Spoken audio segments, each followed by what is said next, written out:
L'info écho avec Capital. Le chiffre du jour, 6 milliards d'euros. C'est le déficit technique provisoire qu'enregistre l'Agirc Arrco en 2020. Ce chiffre évalue la différence entre les ressources et les charges du régime complémentaire des salariés du privé hors produits financiers. Alors qu'en 2019, les comptes étaient dans le vert, ils ont replongé en 2020 en raison de la pandémie. La principale explication est à chercher du côté des ressources, principalement composées des cotisations en recul de 4,7% pour atteindre 79,4 milliards d'euros. Cette chute est la conséquence du recours massif à l'activité partielle. Et de l'autre côté de la balance, les charges, essentiellement le versement des pensions, sont en hausse de 2,8%.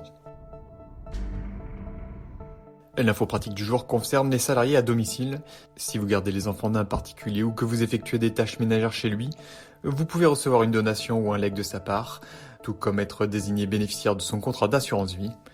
Le Conseil constitutionnel a décidé le 11 mars que l'interdiction faite aux prestataires de services à la personne de recevoir une libéralité de la part de leur employeur du fait d'une situation de vulnérabilité présumée de ce dernier était inconstitutionnelle. Les salariés concernés ne pouvaient jusqu'à présent être avantagés par leur employeur qu'une fois leur contrat de travail terminé. Et les médecins, ministres du culte ou mandataires judiciaires continuent en revanche d'être frappés d'une incapacité à recevoir une donation ou un legs. Retrouvez plus d'informations sur capital.fr. Le coup de gueule poussé par des associations contre le site de rencontre extra-conjugale Gliden n'a pas convaincu la Cour de cassation. Et depuis 2015, la Confédération nationale des associations familiales catholiques tentait de faire condamner le site web, l'accusant de faire la promotion de l'infidélité. Considérant cet acte comme illicite, la Confédération souhaitait que les contrats conclus entre Gliden et ses utilisateurs soient considérés comme nuls, mais aussi que la plateforme cesse de faire référence à l'infidélité dans le cadre de ses publicités. Fin 2020, la Cour de cassation a finalement rejeté le pourvoi des associations.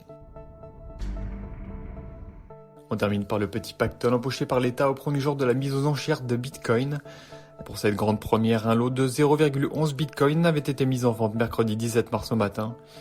Et les enchères se sont affolées alors que le prix de départ était inférieur à la valeur estimée du Bitcoin. Au final, ce premier lot était adjugé à 26 800 euros, soit 5 fois le prix du marché. À ce rythme, l'État pourrait empocher des millions d'euros puisqu'il met en vente 611 Bitcoins.